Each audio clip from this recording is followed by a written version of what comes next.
karena saya orang teknologi, saya jadi terdakwa sejauh ini, sedalam ini dalam sebuah perkara ya. Jadi yang lain tanda tangan kecuali Mas Ibam doang yang tanda tangan. Yes, dan dibilangnya saya yang membuat kajian ini gitu. Mereka semua tanda tangan. Di halaman ini bisa lihat semuanya tanda tangan di sini. Hanya saya sendiri, Ibrahim Arif, di sini tulisnya, yang nggak ada tanda tangannya. Oh iya ya, kenapa Mas Ibam nggak tanda tangan di situ ya? Karena saya nggak pernah tahu ada kajian ini. Jadi nama Mas Ibam ada, tapi Mas Ibam nggak pernah tanda tangan. Yes, nama saya dimasukin ke sini. Saya nggak pernah tanda tangan. Saya nggak pernah nerima honor terkait kajian ini. Saya didakwa mengatur anggaran. Saya bingung karena sebagai konsultan teknis saya nggak pernah ikut meeting anggaran. Saya dibilang melaksanakan pengadaan. Ketika masuk pengadaan, saya udah resign. Memang kalau misalnya kita runut kenapa ya, di sini memang ada pihak-pihak di dalam kementerian yang memang mereka sudah memutuskan sendiri gitu untuk memilih atau mengadopsi Chromebook. Ada video yang diputar yang bilangnya itu saya di situ ngarahin ke Chromebook. Ironisnya ketika videonya diputar, statement saya udah jelas itu saya nggak require harus Chromebook kok. Kementerian sendiri punya tim kecil, tim teknis kecil yang udah bersaksi di persidangan bahwa sejak akhir April mereka itu disuruhnya oleh orang kementerian untuk eksplorasi dan bikin kajian Chromebook saja. Ketika saya diminta, tolong dong share rekomendasi spesifikasi kamu ke kementerian. Saya tuh ngasihnya 2, Mas Glenn, spesifikasi Windows dan spesifikasi Chromebook. Ternyata udah ada belasan orang yang di persidangan sudah mengakui bahwa mereka menerima aliran dana. Oh ya?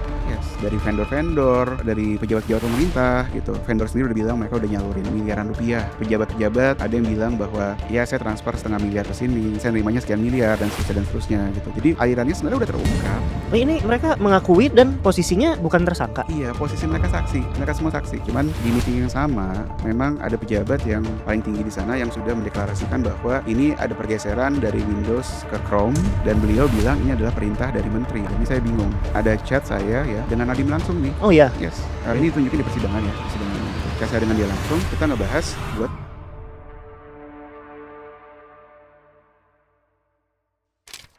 Teman-teman, jumpa lagi di podcast Ngomongin Uang bersama saya Glenn Ardi. Kali ini kita akan membahas satu kasus hukum yang menarik banget, yaitu kasus korupsi Chromebook. Nah, topik kali ini mungkin menarik karena tidak seperti topik-topik korupsi pada umumnya yang biasanya melibatkan pejabat atau orang yang berlatar belakang politisi. Tapi kasus ini menjadi menyeret banyak nama-nama besar di kalangan dunia profesional, terutama di kalangan startup dan teknologi. Ada beberapa nama besar, contohnya ya seperti Nadiem Makarim, mantan Menteri Pendidikan, dan ada beberapa nama lainnya juga. Salah satunya telah hadir hari ini bersama kita, Mas Ibrahim Arif. Thank you Mas, udah datang ke podcast kita hari ini. Happy to be here. Thank you. Oke, mungkin ini sedikit cerita dulu ya. Saya juga dari kalangan startup sebelumnya ya. Saya kerja di dulu perusahaan namanya Zenius Education. Jadi mungkin bisa dibilang dulu kita sama-sama di industri yang sama. Saya pernah dengar sebetulnya nama Mas Ibam. Dulu seingat saya sempat jadi VP of Engineering di Bukalapak ya. Cukup lama ya itu Mas ya? Iya, 3,5 tahun dari zaman Bukalapak kecil banget, cuman 20 engineers sampai pas saya resign 600-an engineers. Wow. Oke. Dan abis itu ini kalau dari catatan saya sempat jadi CTO di GovTech Edu dan terakhir jadi konsultan teknologi ya di Kementerian Kemendikbud Ristek di periode pemerintahan sebelumnya. Ya, jadi konsultan dulu di situ. Memang diminta kasih masukan-masukan teknis ya. Karena waktu itu dari pemerintah, kementerian terutama, mereka sadar bahwa kalau kita mau menerapkan kebijakan skala nasional, karena Indonesia tuh luas banget, nggak mungkin kalau kita nggak pakai teknologi di situ. Oke. Nah, sedangkan kan kayak yang kita tahu di dunia industri ya, bangun teknologi yang kepake, bermanfaat, dan ngebantu jutaan orang, itu nggak mudah. Gitu. Oke. Jadi mereka ingin ada masukan dari yang sudah pengalaman di industri lah waktu itu. Oke. Nah ini mungkin hal yang menarik adalah terkait kasus Chromebook. Ini mungkin saya mau konfirmasi dulu ya. Saat ini Mas Ibam dalam posisi mungkin bisa dibilang menjadi ikut dalam pusaran kasus ini. Dan saat ini sifatnya masih udah jadi terdakwa ya. Terdakwa, salah satu terdakwa dan tahanan kota. Begitu ya. Betul. Oke. Nah mungkin untuk gambaran umum dulu deh, saya pengen tahu Mas Ibam dari yang latar belakang di dunia startup, karena saya juga tahu waktu itu ya semuanya serba growth profesional, semuanya akuntabilitasnya tinggi. Kemudian tiba-tiba ada sebagian teman-teman yang masuk ke dunia pemerintahan dan sekarang terseret dalam ya banyak kasus hukum seperti ini. Mungkin boleh sedikit kilas balik nggak, waktu itu sebenarnya posisi Mas Ibam sebelum menjadi konsultan pemerintah ini, seperti apa sih gitu? Oke, mmm, saya cerita-cerita aja ya, Hmm, perjalanan gimana waktu itu gitu. Jadi memang itu kilas balik ke akhir 2019 ya, Mas Glenn. ya itu Mmm, pemerintahan kan waktu iya, itu kita setting up ya. akhir 2019, saya sebenarnya udah cukup lelah dengan startup Indonesia Oh, karena, tadi ya demand-nya tinggi banget, terus, pressure-nya tinggi banget juga gitu. Dan yang paling bikin jenuh itu, saya ngerasa sedikit banget bisa ngebantu masyarakat. hmm, Karena namanya startup ya, yang kita sasar kan yang punya ekonomi cukup tinggi ya konsumen lah. kapasitasnya, konsumen ya. Konsumennya biasanya adalah upper middle ke atas yang bisa belanja-belanja online gitu misalnya.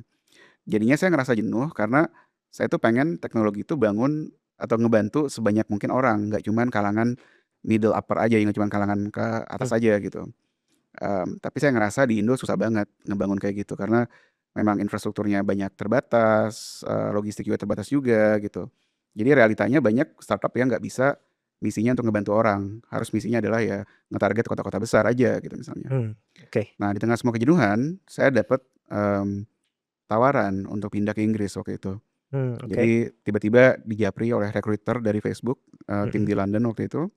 Mereka tertarik dengan profil saya, mereka tertarik dengar saya udah ngapain aja, terus mereka ngundang saya terbang 2 kali ke London waktu itu, dan di sana diskusi, interview, ngobrol-ngobrol, ditanya-tanya, digali-gali, sampai akhirnya dapat tawaran, offer resmi ya untuk pindah ke Inggris gitu waktu itu. mmm, Dan tentu saja ya offer-nya ya alhamdulillah sekali ya dari segi nilai gitu, sangat tinggi sekali dibandingin yang saya terima di industri di Indonesia juga. Apalagi ya kalau Mas Glenn pernah di startup tahu ya ada iya, komponen saham, kayak ESOP lah dalam istilahnya ya ya mungkin ya? betul. Cuman Oke. karena Facebook itu sudah publik, sahamnya pun publik juga. Artinya Oh apa? langsung publik ya? Langsung Oke, bisa dijual. Jadi sahamnya benar-benar nilai yang kita terima, bukan cuman nilai, di atas kertas ya, di situ. Oke, saya pulang dari Inggris ke Indonesia lagi, ngobrol sama keluarga, cerita alhamdulillah dapet tawaran ini, udah diniatkan banget dong udah berarti? semangat dulu, apalagi istriku Mmm, lagi hamil anak kedua waktu itu. oke, Kita udah ngebayangin, wah anak kedua kita bisa lahir di Inggris, hidup baru dan hidup baru, lain-lain, dan dulu memang kita pernah juga tinggal di Eropa 7 tahun. mmm, Jadi balik ke Eropa lagi hal yang, nyaman lah buat kami waktu ya itu. sebagai mahasiswa kalau nggak salah ya dulu Sebagai ya? mahasiswa dan Iya, dulu sempat kerja juga di Eropa 5 tahun. oke, Nah, di tengah semua itu, tiba-tiba saya dikontak.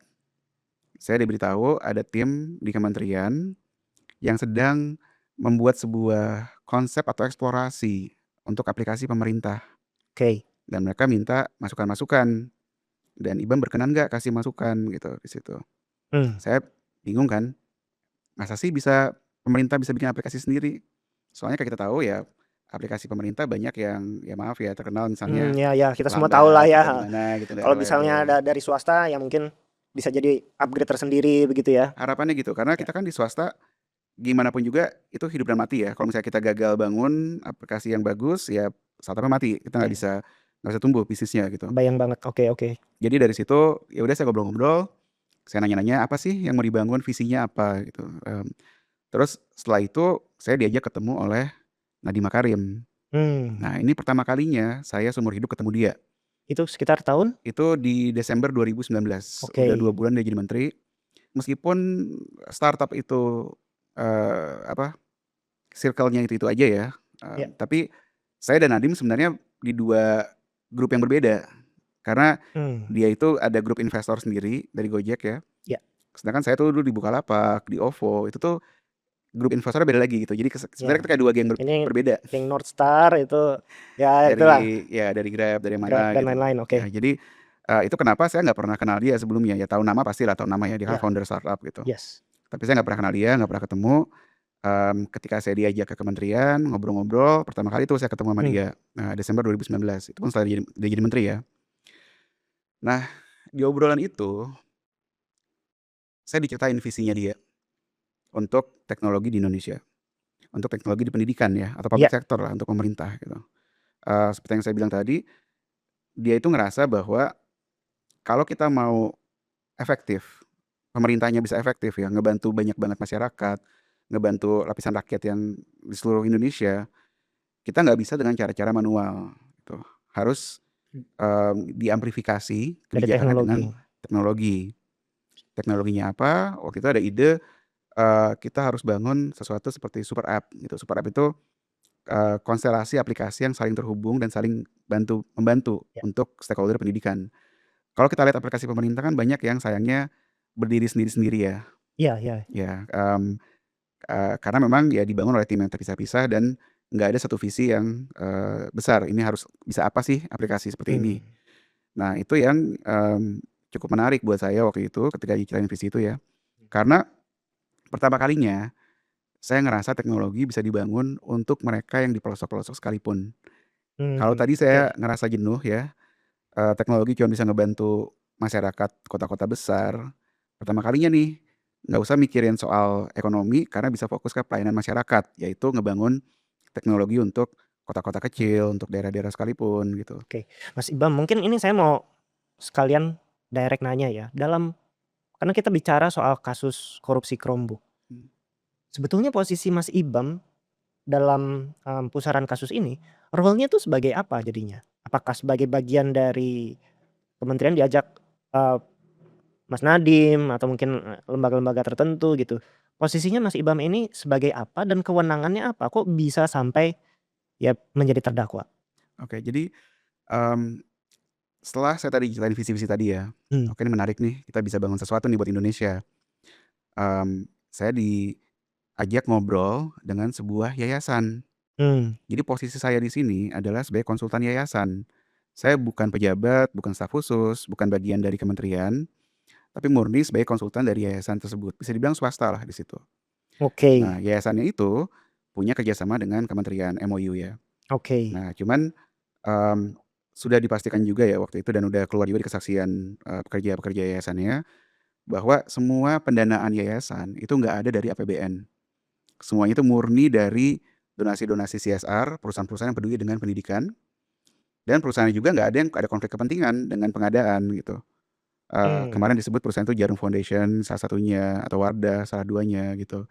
Jadi ini adalah perusahaan-perusahaan yang peduli saja dengan pendidikan, bukan misalnya vendor pengadaan, ngasih dana untuk bayar IBAM, untuk kemudian ngarahin pengadaan, nggak ada sama sekali kayak gitu ya. Oke. Jadi posisi saya murni sebagai konsultan teknis, yang diminta untuk ngasih masukan-masukan ke kementerian, dan sebenarnya sebagian besar, permintaan masukan itu adalah untuk perancangan aplikasi Oke, gitu. berarti sebetulnya posisi Mas Ibam ini sebagai konsultan di luar kementerian dong? Konsultan di luar kementerian, betul. Oke. Nah, ini mungkin aku langsung tajam ya, Iya. masuk masuk ke berarti apa dong yang dipermasalahkan sebagai konsultan? Apakah ini kalau bicara dalam pusaran kasusnya, apa yang didakwakan kepada Mas Ibam? Oke. Poin-poin yang didakwakan, yang dibilang saya, melanggar hukum-hukum segala macam, pasal segala macam itu, yang pertama tuh saya dibilangnya melaksanakan pengadaan, Oke, gitu. pelaksanaan Melaksanakan pengadaan. pengadaan untuk Chromebook. Oke, Yang kedua, saya dibilangnya membuat kajian yang mengunci ke arah Chromebook atau sudah mengarah ke Chromebook, gitu. jadi rekomendasi atau pengarahan Bukan, gitu ya? di dakwaannya saya dibilangnya saya yang buat kajiannya langsung. Jadi Oke. seakan-akan saya yang datang ke sana, "Ini kajiannya saya bikin jadi kayak gini ya, supaya ngarah ke Chromebook."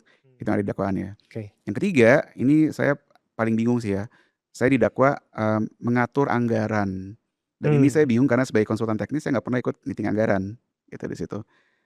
Jadi saya dibilang mengatur anggaran, pengadaan nggak sesuai dengan kebutuhan dan seterusnya. Nah, 3 ini sepanjang proses persidangan ya, Mas Glenn, kita sudah berhasil ungkap banyak sekali fakta yang menerangkan gitu. Yang pertama, saya dibilang melaksanakan pengadaan ya. Ketika masuk pengadaan, saya udah resign dari konsultan, saya udah nggak ada di situ. Jadi ketika pengadaan, ketika rapat terkait vonis mereka menggunakan Chromebook atau fasilitas tertentu, Mas Ibam posisinya udah nggak di situ? Saya udah nggak di situ. Oh, Semua saksi yang melaksanakan pengadaan bersaksi, IBAM nggak ada di situ. waktu itu Mas Ibam berarti udah masuk ke dunia profesional lagi seperti biasa gitu? Saya masuk sebagai konsultan individu untuk super app-nya, jadi bener fokus ke super app untuk kementerian di Mmm. situ. Jadi Oke ada, fase di mana saya konsultan yayasan, kemudian ada fase saya konsultan individu di situ. oke oke. Nah, konsultan individu itu udah firm tuh, fokusnya memang ke arah, mengembangkan aplikasi atau perancangan aplikasi ya. Konsultan yayasan, saya memang pernah diminta oleh yayasan untuk eksplorasi Mhm. Chromebook gitu. Jadi tugas untuk memberi masukan Chromebook itu melekat pada fase konsultan yayasan tersebut. Saya udah resign di tanggal 25 Juni 2020 waktu itu, Mhm. pengadaannya itu setelah itu, gitu. Jadi, Oke. sekali lagi ya, semua yang melaksanakan pengadaan, vendor-vendor, prinsipal, maksudnya prinsipal tuh yang Hmm. punya laptop-laptopnya itu bersaksi nggak pernah kenal IBAM, IBAM nggak pernah ada di fase pengadaan tersebut gitu. Terus saya Oke. pun udah resign.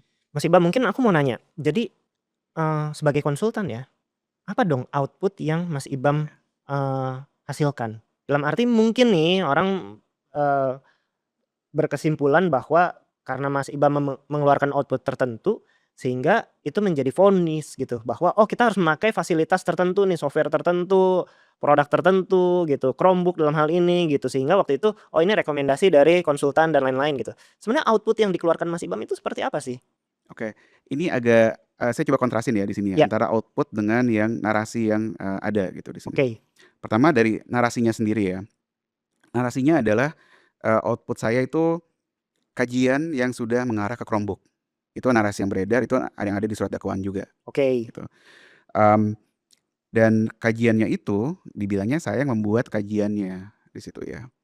Nah, Oke. sedangkan dari bukti-bukti yang terungkap di persidangan, contohnya misalnya ada video yang diputar yang bilangnya itu saya di situ ngarahin ke Chromebook ya.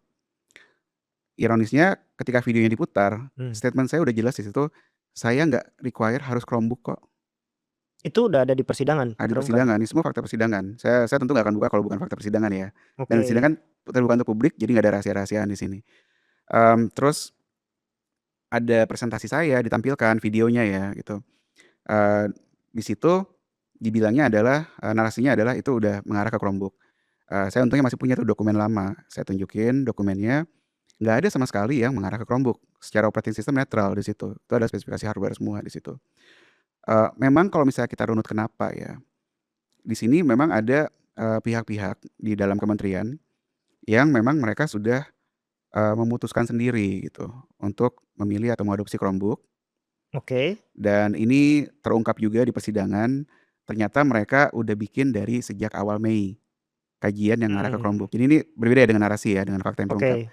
Narasinya seakan-akan kementerian, bikin kajian yang nggak ngarah ke Chromebook, terus seakan-akan IBAM datang, IBAM bilang bahwa, "Oh enggak, harus Chromebook, biar saya ubah semua, kajiannya." Nah, kenyataannya Mmm. yang terungkap, kementerian sendiri punya tim kecil, tim teknis kecil yang udah bersaksi di persidangan bahwa sejak akhir April, mereka itu disuruhnya oleh orang kementerian untuk eksplorasi dan bikin kajian Chromebook saja. Oh gitu? Yes. Dan ini yang saya, agak, kaget ya, karena, diputar nih video mereka, Di video di persidangan? persidangan, video pertemuan mereka akhir April itu, di mana ada orang kementerian, dia ngemutar video rekaman saya di pertengahan April ya, cuman videonya dipotong, di-pause, terus, dia bilang kedengeran di suaranya dia ya bahwa, "Ini terlalu panjang ya, pokoknya pada intinya ini diarahin untuk Chromebook." Nah harusnya jangan dipotong dong. Harusnya jangan dipotong karena memang, di meeting itu, di spesifikasi yang saya kasih, itu nggak ngarah ke Chromebook, satu itu. 2, ketika saya diminta, "Tolong dong share, rekomendasi spesifikasi kamu ke kementerian." Mmm. Saya tuh ngasihnya 2 Mas Glenn, Oke. spesifikasi Windows dan spesifikasi Chromebook. Oke, jadi ada Tolong 2 kaji pilihan dua-duanya, gitu? betul betul, sebagai konsultan ya, sebagai konsultan.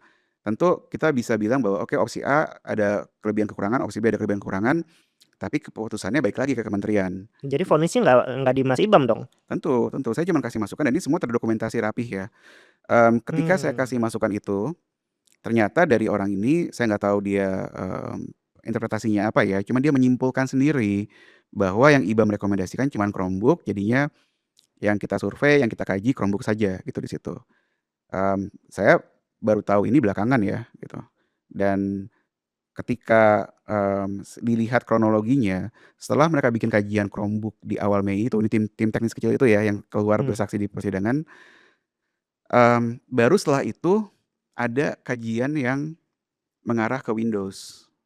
Jadi antara narasi ya, narasinya kan bilang kajian Windows dulu, baru habis itu kajian Chromebook, Ya dan itu yang seakan-akan saya IBAM yang lihat ngarahin Chromebook ya. di berita juga begitu. Ternyata yang terungkap di persidangan kebalikannya. Mereka bikin kajian Chromebook dulu, 5 Mei mereka presentasiin, terus baru mereka bikin kajian yang ke arah Windows, 11 Mei baru jadi, gitu. Mungkin Nah, sebagai penyeimbang atau sebagai saya alternatif atau saya gimana nggak ya? paham dan tentunya kementerian lebih tahu ya, yang proper itu gimana, yang cocok itu gimana dan ya saya sih terbuka-terbuka aja, cuman yang tentunya berat buat saya adalah seakan-akan dibalik gitu, seakan-akan saya yang ngarah-ngarahin harus Chromebook, tapi Mmm, untungnya terungkap bahwa nggak ada kayak gitu. Saya nggak pernah bilang, "Ini harus Chromebook," nggak pernah. oke oke, ini menarik. Nah, ada beberapa poin ya yang saya lihatnya begini, ini kan saya awam, saya bukan orang hukum, saya bukan orang ini, tapi saya akan melihat bahwa siapa yang paling diuntungkan dalam pusaran kasus ini? Dalam arti, kalau Mas Ibam menyatakan di podcast ini tidak ada aliran dana sedikit pun, tidak ada, aspek-aspek yang memperkaya diri, itu semua sudah terbongkar di persidangan, sudah semua mutasi rekening dibuka semuanya? Jadi kalau saya lihat ya, ketika saya di persidangan memang semua data-data saya dibongkar, nggak masalah itu hak hak negara gitu untuk tahu apa yang salah di perkara ini. Surat pajak saya, SPT saya yang saya laporkan tahun 2021 dibuka dan di situ dari pihak JPU, menyatakan bahwa ada kenaikan harta saya sebesar 16,9 miliar di tahun 2021 gitu. Dan dari JPU, dalam pemeriksaan ya, masih fase pemeriksaan saksi waktu itu, mereka bilangnya bahwa ini adalah, hasil penerimaan saham hasil penerimaan dari saham gitu. Nah, itu saya udah koreksi ketika persidangan ya, saya udah tahu maksudnya apa, saya langsung bawa sebuah dokumen.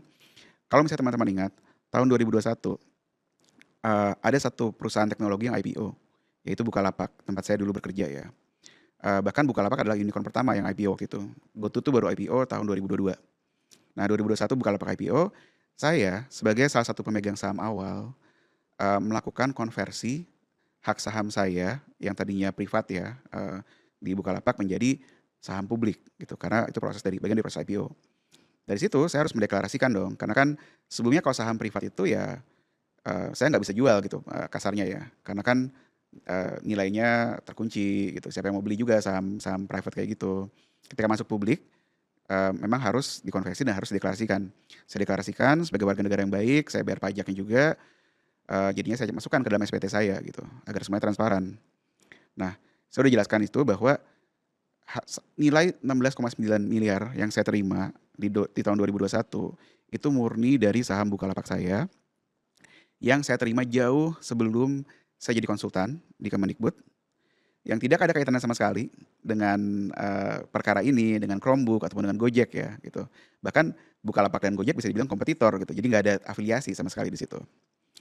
Saya udah tunjukkan juga satu surat, surat pemberian sahamnya ke saya. Nah, waktu itu, cuman difoto terus udah gitu, nggak di-challenge, nggak ditanya-tanya lagi, bahkan di sidang-sidang berikutnya ketika sidang terdakwa pun nggak ditanya juga. Jadi saya pikir, oh udah paham bahwa itu memang bukan kekayaan haram, bukan uang haram yang saya terima dari perkara korupsi misalnya gitu. Tapi yang mengagetkan ya, ketika tuntutan saya dibacakan, ternyata yang dibacakan itu adalah dalam surat saham dibilang bahwa jika, resign atau mundur dari perusahaan maka sahamnya hangus. Karena itu maka, 16,9 miliar itu bukanlah dari saham Bukalapak, jadi bukti saya dianggapnya ditolak gitu di situ. Dan karena itu juga dibilangnya patut diduga, kenaikan kekayaan Ibrahim Arif adalah dari tindak pidana korupsi. Dan ini saya agak agak ini ya, agak bingung ya, karena, sepemahaman saya ini kan bukan TPPU ya. Sepemahaman saya harusnya ini ya tunjukkan aja bukti konkret gitu bahwa ada aliran dana di situ. Ingat, surat tuntutan sudah bilang di awal bahwa saya nggak ada aliran dana sama sekali. Terus tiba-tiba mereka bilang bahwa ini ada potensi keuntungan dari tindak pidana korupsi sebesar 16,9 miliar dari saham saya yang sudah saya udah jelaskan sebelumnya dari Bukalapak ya gitu. Nah, esensinya di sini ya, ternyata ini adalah kekeliruan fatal dalam membaca surat saham saya. Ada klausa yang bilang bahwa, jika resign maka, sahamnya nggak berlaku lagi, tapi di kalimat yang sama ada juga, frase ya bahwa hanya untuk saham yang belum diberikan, gitu. Ini penting nih karena kalau teman-teman punya ESOP ya atau, saham dari perusahaan, memang lazim ada namanya vesting period. Vesting itu, sahamnya diberikan secara gradual, misalnya setiap 3 bulan, setiap tahun dan seterusnya gitu. Dan di situ udah dinyatakan di surat sahamnya bahwa, yang nggak berlaku hanya buat yang belum diberikan. Sedangkan di surat saham yang sama ditulis juga bahwa April 2019 cuman 3 baris di atasnya ya. April 2019 ada yang diberikan sekian lembar dan sekian lembar gitu. Dan dari JPU juga sudah menyatakan di tuntutan ya bahwa IBAM itu resign-nya September 2019. Jadi saya bingung ya nih ya. Ini kekeliruan fatal yang sebenarnya sangat mudah dihindari jika saja dibaca dengan jeli gitu. Dipahami dengan benar apa itu serasa. Tapi karena tidak paham ya, jadinya dianggap bahwa sudah hangus, pada ada yang saya terima, ada saham yang saya miliki. Karena yang sudah hangus, maka dianggapnya ini adalah sebuah hasil tindak pidana korupsi. Dari angka 16,9 miliar tersebut, jadinya dianggapnya saya harus diganjar dengan tuntutan sampai 22,5 tahun jika saya nggak bisa balikin 16,9 miliar yang dianggapnya dari hasil korupsi itu ya. Nah ini ada juga hal yang penting yang perlu saya klarifikasi nih. 16,9 miliar itu kan adalah harga di atas kertas ya. Nilai di atas kertas yang saya terima ketika perusahaannya mau IPO. Nah, seperti yang kita tahu semuanya ya, ketika IPO di 2021, 2022 itu kan lagi puncak-puncaknya pendanaan ya. Saya masuk 2023, 2024 banyak yang crash. Valuasi perusahaan teknologi dimanapun global ya, nggak hanya Indonesia aja tuh crash gitu. Sedangkan menurut aturan OJK, ketika kita punya saham founder ya, saham yang kita terima sebelum IPO, itu ada yang namanya lock up period, dikunci. Jadi kita pas IPO kita nggak bisa langsung jual. Idenya adalah ya harganya stabil dulu dong, baru lo boleh jual gitu di situ. Lock up period itu 8 bulan waktu itu. Jadinya ketika lock up period selesai dibuka, harganya itu udah turun 70% gitu waktu itu. Dan saya holder ya, jadi saya ngerasa udahlah simpen aja gitu, keep aja. Saya masih percaya bisa naik lagi, ternyata nggak kejadian. Ketika perkara ini muncul ya, secara finansial memang sangat berpengaruh ke saya karena saya dipecat dari perusahaan saya yang saya found sendiri ya, dari startup saya sendiri. Dari investor minta saya balikin dana, dan saya basically setahun terakhir nggak ada penghasilan. Istri saya nggak kerja, jadi cuma saya doang buat sekeluarga ya di situ. Belum lagi ada biaya medis, saya ada beberapa operasi yang harus saya jalani, dan biaya hukum tentunya ya selama setahun terakhir gitu. Jadi dengan harga yang sudah turun sekitar 85%, saya jual semuanya untuk semua biaya-biaya yang dibutuhkan, dan sekarang udah habis, udah nggak ada lagi, udah nol. Jadi dari segi kalau misalnya dibilang saya suruh balikin uang pengganti ya, pertama itu uang pengganti nggak ada hubungannya sama sekali dengan perkara. Yang kedua itu adalah nilai, bukan nilai yang real ya, bukan realized gain dari situ. Itu adalah nilai yang saya harus bayarkan sebagai wajib pajak yang taat terhadap aturan OJK untuk founders tax. Dan yang ketiga udah nggak ada lagi. Jadi praktisnya ya, karena kesalahan memahami surat saham ya, saya dituntut secara praktis 22,5 tahun. Jauh lebih tinggi dibandingin direktur-direktur yang punya aliran dana, yang punya peran aktif dalam pengadaan. Mereka dituntut cuma 6 tahun saja gitu. Jadi di sini saya capek, tapi juga ya gimana akan saya hadapi ya semua ini. Saya bahkan jelaskan semaksimal mungkin, saya akan luruskan bahwa nggak ada korupsi yang saya lakukan. Tuduhan-tuduhan itu nggak ada, saya bersih di sini. Oke. Oke, Mas Ibam, ini jadi menarik ya, dan jujur bagi saya orang awam juga membingungkan kasus ini. Tapi kalau saya ngelihat, kita kan pasti bisa menelusuri dari orang yang mendapatkan keuntungan ekonomi dari kasus ini. Kalau kita misalnya mau mempermasalahkan penunjukan Chromebook ini, ya aku sebagai orang awam, kita lihat aja dong, berarti siapa yang mendapatkan keuntungan ekonomi.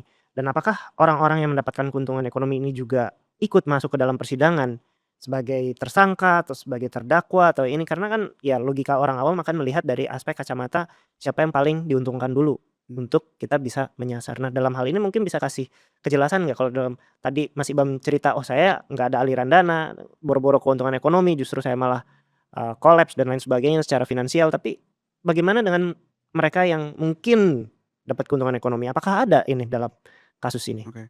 Ini saya bakal berpegangan terhadap fakta-fakta dan yang ada di persidangan dan yang ada dalam surat dakwaan ya. Oke. Jadi bukan saya berspekulasi sendiri di sini gitu. Oke.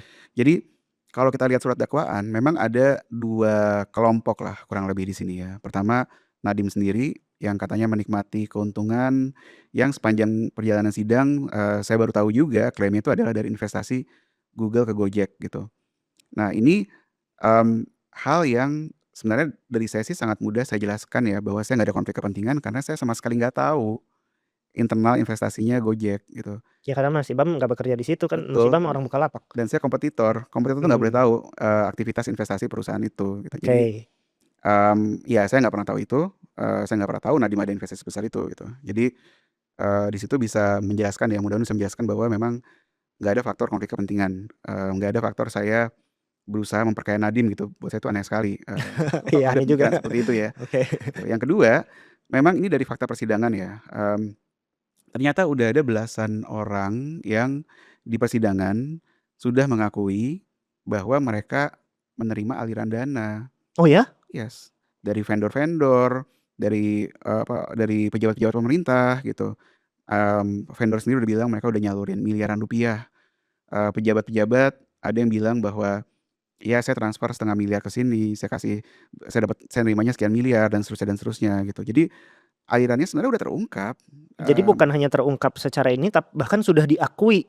sudah diakui dan sebagian sudah mengembalikan yang saya baca dari persidangan ya, Oke. dari pengakuan mereka di persidangan. Mereka udah mengembalikan, dan selalu saya tanya ya, setiap kali ke saksi-saksi kayak gitu, misalnya ke vendor yang mengaku, orang dari vendor yang mengaku dia bagi-bagi uang, kenal saya atau enggak, saya pernah minta uang atau enggak, pernah transfer saya atau enggak, selalu enggak jawabannya. Memang saya nggak Mmm, pernah ada yang saya nikmati aliran uang dari sini sama sekali ya. hmm, Nah, cuman ini yang, ya saya berusaha, positive thinking ya, mungkin bakal ada fase-fase investigasi berikutnya, di mana, mereka-mereka yang terbukti mengakui menerima aliran dana seperti itu, ya mungkin mereka bakal jadi tersangka selanjutnya oh gitu. ini mereka mengakui dan posisinya bukan tersangka? Iya, posisi mereka saksi, mereka semua saksi. Oh jadi sebagai saksi mengakui dan itikat baik mengembalikan dan lain sebagainya, tapi dalam posisi di pengadilan bukannya terdakwa, bukannya tersangka tapi masih baru saksi? Mereka saksi semua ya, nggak ada yang jadi tersangka di situ. Dan kalau saya lihat di BAP, kesaksian mereka di sidang, mereka tuh bilangnya mereka sudah mengembalikan uang yang mereka terima, uang haram yang mereka terima di situ. Tapi setahu saya ya, dari yang pengacara saya bilang ke saya, pengembalian, uang yang diterima hasil korupsi itu nggak menghapus tindak pidananya. Jadi seharusnya mereka tetap jadi tersangka juga dalam perkara ini. Saya nggak paham kenapa mereka nggak jadi tersangka di situ. Malah yang paling, mengejutkan ya, kalau kita lihat terkait dengan aliran dana ini kan ada 2 tersangka juga yang sedang terdakwa yang menerima aliran dana juga di situ. Dan di antara 3 terdakwa yang sudah dituntut, saya yang tuntutan sendiri mengakui tidak ada aliran dana, malah saya yang dituntut, penjara paling tinggi. Saya dituntut penjara 22,5 tahun jika saya nggak bisa mengembalikan uang pengganti, sebesar 16,9 miliar gitu. Dan kalau saya ngelihat sumber angka itu dari mana ya, saya melihatnya adalah sebuah kekeliruan fatal dari pemahaman terhadap surat saham dan kenaikan kekayaan saya tahun 2021 yang waktu itu saya pernah, sudah jelaskan sebenarnya di sidang gitu. Ini mungkin aku mau sedikit geser ke teknis ya, karena Iya. mungkin banyak orang awam kurang paham interpretasi kerugian negaranya ini sebenarnya yang dipermasalahkan itu apa, Mmm. gitu. Kalau narasi umum yang saya lihat, saya baca di pemberitaan, di online dan lain sebagainya, seolah-olah seperti ini, nanti koreksi ya kalau saya salah. Pertama, mmm, secara umum direkomendasikannya Windows, tapi entah karena satu hal bergeser menjadi Chromebook. Padahal ternyata secara teknis, kapasitas Chromebook mungkin ada kekurangan tertentu, tapi seolah-olah dipaksakan, ada markup juga sehingga di total-total markup-nya, kerugian negara ini dari pemberitaan ada 2 versi, ada yang 1,5 triliun, ada yang 2,1 triliun, gitu. Nah, ini kan yang beredar ya di publik, di pemberitaan nasional dan lain sebagainya. Sekarang kalau tanggapan Mas Ibam, versi Mas Ibam sebagai konsultan teknis, melihat interpretasi kerugian negara dari sudut pandang itu. Menurut Mas Ibam gimana? Oke, ini saya sangat terbatas sekali ya, perspektifnya, karena kan Oke, saya hanya memberi masukan di awal banget. Masukan saya pun dua-duanya, Chrome dan Windows. Chrome pun saya minta tolong lakukan pengujian gitu, saya udah bilang mhm, pengujiannya apa. Tapi ketika masuk akhir Mei waktu itu, dari kementerian tiba-tiba japri saya bilang kayak, "Mas kita maunya semuanya Chromebook saja," di situ. Ada, screenshot chat-nya udah saya serahkan juga, udah jadi bukti pengadilan, di situ pun terdokumentasi, saya protes. oh bahkan Mas Ibam protes Saya bahwa protes ketika kementerian bilangnya semuanya mau Chromebook saja dan di situ, pejabat yang terkait ya, itu bilangnya bahwa ini permintaan dari tim teknis. Tim Permintaan teknis dari yang tim tim teknis. teknis di bawah dia. Jadi, saya kan dibilangnya saya yang narain tim teknis ya, atau saya yang, jadi tim teknis yang ngebuat kajian gitu. Ini, ironis juga karena terlihat dari pembicaraan yang sudah disampaikan itu bahwa, ya saya bukan dianggap bagian tim teknis gitu, karena ini request tim teknis mereka maunya Chromebook semua ke saya. Oke. Dan kenapa request-nya ke saya, karena mereka mintanya tolong dong siapin spek untuk Chromebook semua. Nah, saya nggak mau waktu itu. Kan waktu itu kenapa? Karena ada pertimbangan kita kaji lebih dalam lagi dan lain-lain atau? Karena, satu yang bagian dari masukan saya, beberapa minggu sebelumnya adalah Chromebook itu harus diuji dulu bisa nggak mendukung aplikasi-aplikasi kementerian yang sudah lama, yang sudah existing, Oke, gitu. karena kebanyakan mungkin coding-nya Windows friendly gitu mungkin ya? Betul betul. Oke. Dan, di situ saya, sudah ada chat-nya, saya protes ke Stafsus, besoknya ada meeting saya disuruh ikut, terus di situ pun saya udah protes, "Ini kalian tolong uji dulu aplikasinya ini." Cuman di meeting yang sama memang ada pejabat yang paling tinggi di sana yang sudah mendeklarasikan bahwa, mmm, ini ada pergeseran dari Windows ke Chrome dan beliau bilang ini adalah perintah dari menteri dan ini saya bingung. Saya kan tentunya nggak punya direct report ke Mas Menteri ya, Nah, dalam hal ini sedangkan Nadiem pejabat berarti ya? itu ya Nadiem, Oke. sedangkan pejabat itu direct report-nya ke Nadiem. Jadi saya pikir apa dia ada diskusi langsung atau gimana. Tapi saya sebagai orang konsultan teknis, yang saya bisa lakukan adalah saya memberikan masukan teknis di situ. Saya berikan masukan teknis bahwa ini harusnya diuji dulu. Kalau diuji kelihatan bahwa ini tuh nggak bisa, Chromebook nggak bisa digunakan untuk keperluan aplikasi-aplikasi kementerian ini gitu. Kalau Oke. setelah itu kementerian mau memutuskan terus pakai Chromebook ya terserah mereka gitu. Tapi masukan saya dulu adalah ada Windows-nya juga, karena ada aplikasi-aplikasi yang perlu didukung. Dan dengan masukan ada Windows-nya juga, ini jadi, kementerian jadi harus memperbandingkan Ya check dong. and balance gitu ya? Iya, bandingin dua-duanya secara objektif. Ini enggak, tiba-tiba, mereka ngedorong semuanya Chromebook saja.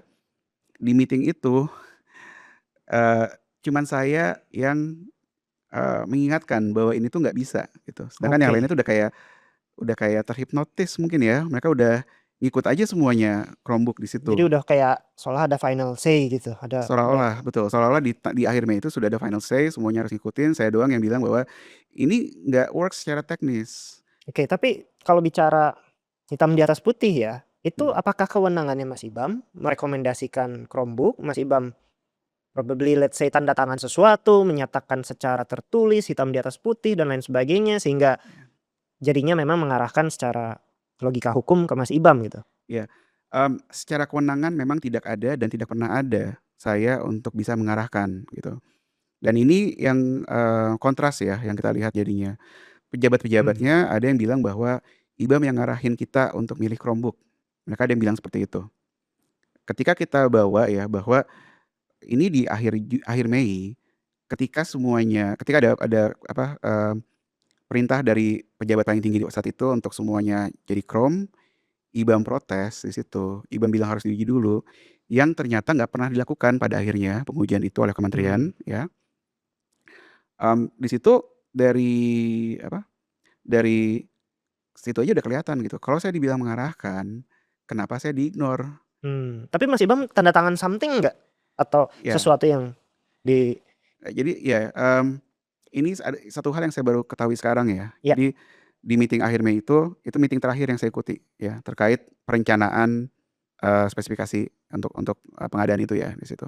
mmm, Nah, setelah itu saya nggak diajak meeting lagi. Sekitar beberapa minggu kemudian gitu, saya baru dapat kabar dari, kementerian bahwa mereka decide semuanya jadi Chromebook di situ. Ya udah saya kan hanya konsultan, tugas saya pun 90% adalah untuk super app, saya sibuk ke arah situ, ya udah mereka jalan sendiri di situ. oke. Nah, yang saya kaget ya, dan ini saya baru ketahui sekarang, bertahun-tahun kemudian, ternyata di kajian yang digunakan sebagai dasar pengadaan, dan kajian yang dibilangnya, udah ngarah ke Chromebook semua, di kajian yang bilangnya ini tuh IBAM yang bikin ya kalau dari versi dakwaan ya Mmm, gitu. Ternyata nama saya dimasukin ke situ, ke lembar pengesahan kajiannya, tanpa sepengetahuan saya itu masuk ke SK. Ada sebuah SK yang dikeluarkan yang bilang IBAM itu punya tugas antara lain mengawasi pengadaan gitu, dan mmm, membuat kajian tersebut.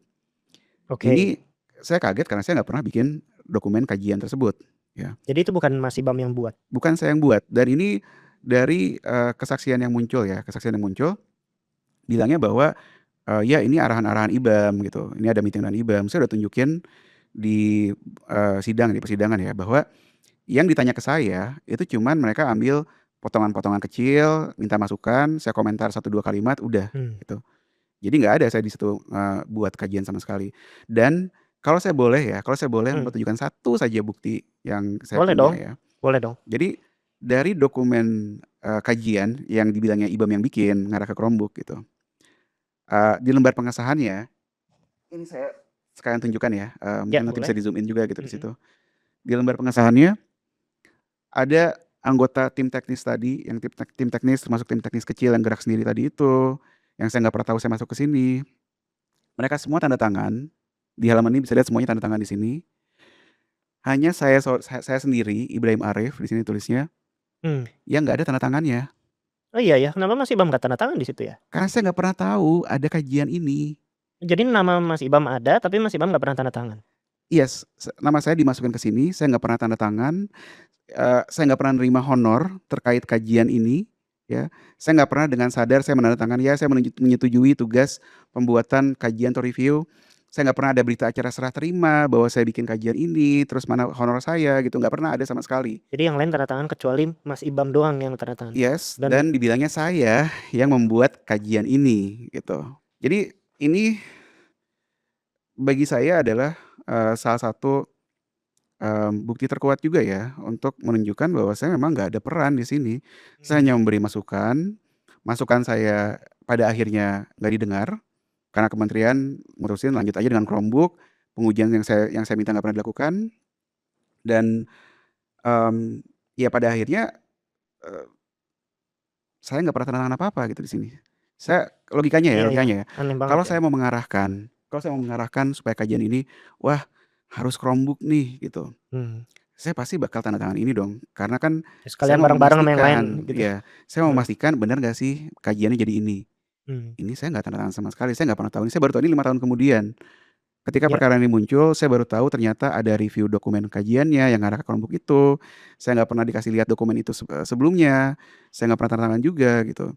Jadi di sini satu elemen besar ya dari dakwaannya, yaitu IBAM dibilang membuat kajian, buat saya sih sudah banyak bukti ya bahwa saya nggak membuat itu. Itu tadi ya, Mmm. kalau kita balik ada 3 dakwaan. Pertama, Iya. melaksanakan pengadaan saya udah nggak ada di situ. Semua yang melaksanakan pengadaan bersaksi nggak ada IBAM. Yang kedua, membuat kajian, saya nggak ada tanda tangannya bahkan di situ. Yang ketiga, mengatur anggaran, saya bahkan nggak pernah ikut meeting anggaran-anggaran gitu. Jadi, bagi saya sih perspektifnya ya, semua yang ada di surat dakwaan itu sudah tidak terbukti. Tapi kan Oke. memang, kalau kita bicara sistem hukum kita ya, semuanya harus diungkap di peradilan gitu, harus diungkap di Iya, persidangan tentu dong, tentu. gitu. Jadi memang ya udah, meskipun saya merasa ketika saya baca surat dakwaan ini banyak yang keliru ya gitu, ya saya jalani saja semuanya satu per satu. Setiap persidangan, kita ungkap bukti-bukti yang saya punya, kita minta keterangan, sampai ada titik ini di mana, menurut saya dan menurut rekan-rekan penasihat hukum saya, ya semua dakwaannya tidak terbukti.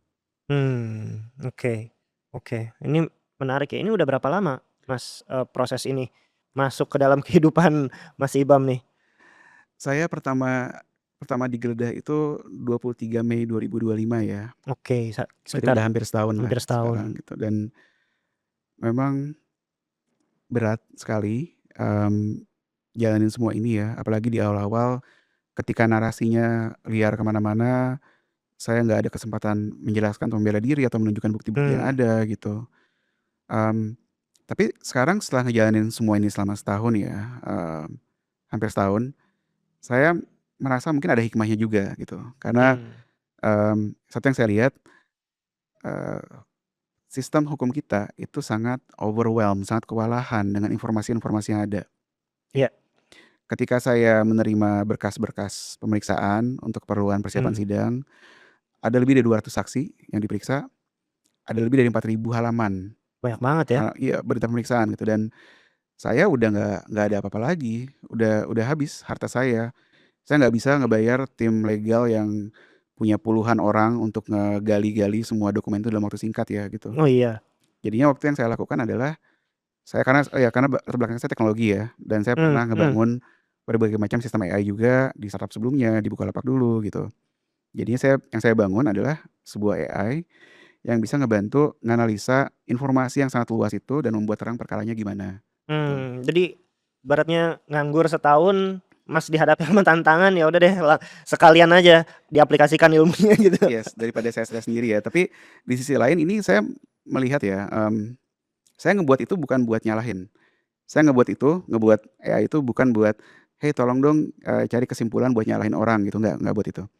Saya buat itu untuk ngebantu semua pihak yang ada dalam persidangan untuk melihat terang sebuah perkara, gitu. Mmm, Mmm, karena contohnya ya misalnya, AI saya sekarang udah bisa, kita kirim rekaman sidang, dibongkar sendiri sama dia, dianalisa, terus diekstrak fakta-fakta misalnya dibandingin fakta pas persidangan dengan fakta dari surat dakwaan, itu udah otomatis tuh dilakukan sama dia. mmm, Nah kemarin ketika di persidangan misalnya, ada fakta yang kita agak bingung nih, apakah ini sudah pernah terungkap atau belum di sidang sebelumnya gitu. oke. Nah, saya nggak berani berspekulasi, saya bilang, "Ya mungkin saya lupa atau gimana." Setelah saya sampai rumah, saya coba Cek cek ke gitu. AI-nya, saya tanya ke Mhm. AI-nya bantu nganalisa, termasuk di semua rekaman sidang ya gitu. Ternyata pernah ada pembahasan seperti itu gitu. Ini kan jadinya bisa saya pakai entar di pledoi misalnya ya. Iya ya, Mmm, ini aplikatif banget berarti ya, banyak yang betul butuh seharusnya. betul. Karena sekali lagi, perspektifnya bukan buat nyalahin orang. Saya paham sekali, ini banyak sekali informasi dan berkas-berkas yang harus dikelola ya, apalagi Iya, perkara besar seperti ini, memang negara punya hak untuk menggali mmm, sedalam-dalamnya gitu. Makanya sampai 200 saksi, ribuan halaman gitu. Mmm, tapi yang saya lihat juga, apa yang dibangun ini sebenarnya bisa untuk ngebantu misalnya APH sekalipun gitu. Bisa mmm, ngebantu misalnya ketika, hendak merancang sebuah tuntutan atau, melakukan sebuah penyidikan, kira-kira informasi yang ada, yang ada di BAP-BAP satu-satu itu, apakah itu ada sebuah pola yang bisa ditemukan dan bisa, ditim di apa, dilihat benang dicek merah ulang gitu, gitu, dilihat, oke. keterlibatan gimana. Karena ini nggak hanya sekedar nge-scan berkas ya. Saya bisa pakai itu pas persidangan, misalnya mau ada saksi ini, ada masukan atau enggak, dia analisa, dia bilang, "Oh, saksi ini punya pola berulang bahwa dia itu akan, Mmm, nyalahin kamu soal A, B, C," gitu. Padahal oke. kenyataannya nggak kayak gitu. Nah, itu bikin saya bisa persiapan lebih detail kan. Sejauh ini belum ada dong teknologi seperti ini ya? Setahu saya belum, mungkin ini yang saya bilang di awal tadi hikmahnya ya. Mungkin Oke. karena saya orang teknologi, saya jadi terdakwa sejauh ini, sedalam ini dalam sebuah perkara ya, dan saya juga alhamdulillah tahanan kota dengan alasan medis. Mhm. Jadinya saya punya waktu gitu untuk ngebangun ini. Dan yang keempat ya, sekarang kan AI udah canggih ya. Iya, Jadinya saya bisa ngedevelop semua ini nggak harus saya coding dari nol gitu. seharian gitu. Iya iya. Kalau coding seharian pasti nggak bisa, karena saya lagi sakit juga. Mmm, Saya cukup ngasih instruksi-instruksi ke AI-nya untuk sama dia dibangun, dirancang, dan diluncurkan gitu di situ. Jadi kalau 4 ini nggak ada, ya mungkin saya nggak akan pernah kepikiran ngebangun sistem seperti ini ya. Dan kalau kita bilang hikmahnya ya, kalau misalnya saya masih tentu saya berharap bebas dari semua ini ya. ya ini udah sampai babak akhir ya berarti ya? Betul, sampai babak Oke. akhir, sebentar lagi putusan ya, dan tentunya saya berharap dengan semua bukti-bukti yang sudah terungkap di persidangan gitu, dengan semua, hal-hal yang kita bisa buat terang ya, dari bukti-bukti chat yang ada misalnya, bahwa memang nggak ada persekongkolan di sini Mmm, gitu, bahwa memang pada akhirnya, mmm, saya bisa bebas, dari dakwaan-dakwaannya karena kan, misalnya ya, dituduhnya adalah IBAM turut serta, me me mengarahkan atau mengkondisikan supaya pengadaannya kayak gini. Ya semoga sih sudah terlihat gitu bahwa nggak ada IBAM mengarahkan ini. Bahkan oke. ada chat saya ya, dengan Nadiem langsung nih. Oh ya? Yes, ini Mmm. ditunjukin di persidangan ya, di sidang Nadiem juga. Chat saya dengan dia langsung, kita ngebahas buat nge-support Windows. Oh Di gitu? situ yes, Oke oke. ngebahas bahwa ya ini semua works, kita bisa kok support Windows juga, nggak masalah. Jadi, semua itu mudah-mudahan bisa meluruskan ya, Oke. bahwa dari dakwaan nggak ada, dari konspirasi atau turut serta itu nggak ada juga. Karena dari perspektif saya, memang waktu itu, ya saya nggak tahu ya, yang terjadi gimana, cuma dari perspektif saya nggak melihat ada apa-apa di situ. Saya Iya. nggak melihat ada hal yang, patut saya curigai bahwa ada sebuah permufakan atau gimana-gimana. Karena saya hanya diminta kasih masukan teknis, saya udah kasih masukan teknis seobjektif mungkin, seprofesional mungkin, terdokumentasi di mana-mana bahwa saya minta kementerian berhati-hati, ada unsur Mmm, kehati-hatian yang saya berikan di situ. Nah, yang saya harapkan di sini ya adalah Pertama tentunya, saya berharap bebas di sini. Ya. Karena selain saya nggak melakukan apapun, saya nggak dapat keuntungan apapun, saya nggak ada konflik kepentingan sepeser pun di sini. Saya nggak pengen ini jadi presiden, jadi hal-hal yang men-discourage orang-orang, anak muda, profesional, siapapun untuk bantu pemerintah, Ini gitu. udah discourage Mas, saya aja udah. Kita lihat ya, kita lihat ya. Ya kita lihat ke depannya Saya ya. harap saya harap akhirnya baik di sini ya. Ya, Saya harap akhirnya oke. baik dan dengan baiknya itu bisa encourage juga bahwa, ya kita jangan takut gitu. Meskipun ini berat sekali buat saya ya, tapi kalau Hmm. misalnya ke depannya ada lagi misalnya, konsultan yang ternyata masuk secara sepihak ke sebuah SK gitu, Ya, udah tahu presidennya gimana, udah tahu bahwa ini harusnya di-challenge dulu SK-nya misalnya ya gitu. oke. Jadinya di sini sekali lagi saya tetap berharap sepenuhnya tentunya untuk bebas Hmm. dalam perkara ini. Karena seperti yang saya bilang, saya pernah bilang ya ada, pertanyaan lain gitu tentang Hmm. gimana sih biar nggak takut bantu Indonesia gitu di situ. Hmm. Dan saya ditanya kalau saya ngulang lagi dari awal, saya rewind lagi ke tahun 2020, apakah saya bakal tetap mau bantu Indonesia? Apakah saya bakal ngambil aja tawaran dari Inggris waktu Ya. itu?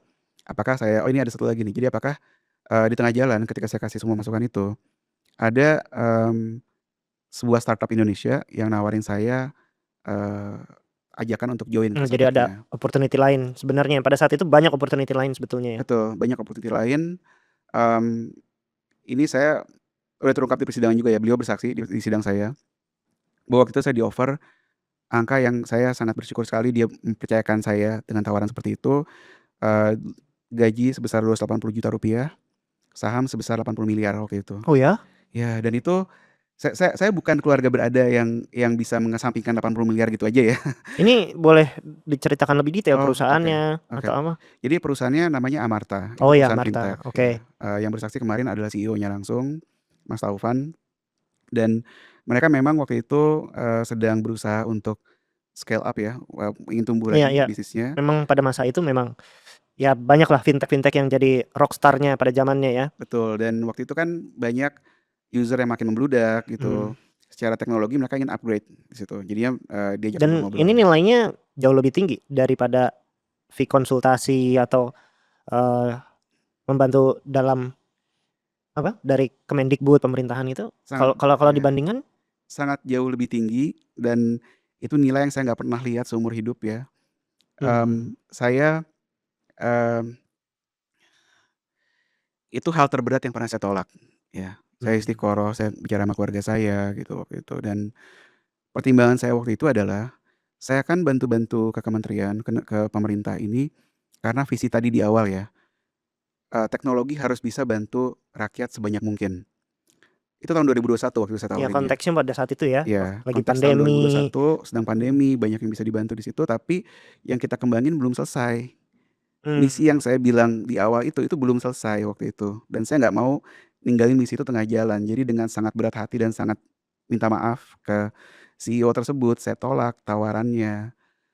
Padahal again saya bukan keluarga yang kaya atau gimana ya, saya ngerintis banyak hal sendiri sejak kecil, Mhm.